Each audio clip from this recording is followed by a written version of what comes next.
জায়গায় লিখেছেন, স্বৈরাচারীরা তার পতনের সমস্ত ছিদ্র বন্ধ করে, কিন্তু একটা ছিদ্র বন্ধ করতে পারে না। মনের ভুলে সে ছিদ্রটা থেকেই যায়, যেই ছিদ্র দিয়ে আসলে তার পতনটা হবে। ক্ষমতায় গিয়ে মনে করে চিরকাল ক্ষমতায় থাকবো। ভারতের প্রধানমন্ত্রী পণ্ডিত জওয়াহরলাল নেহেরু রাঁচি পাগলাগারদে গিয়েছেন, মেন্টাল হসপিটাল।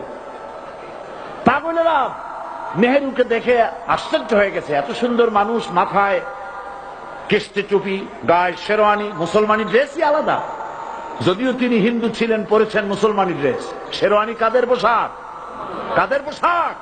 হাতে ছড়ি নিয়ে হাঁটা, স্টাইল করে, সুন্দর পাজামা, সুন্দর টুপি, সুন্দর সাজসজ্জা করে, মুসলমানদের ড্রেস। এই ড্রেস পরে তিনি গিয়েছেন, সবসময় যে ড্রেস তিনি পরতেন।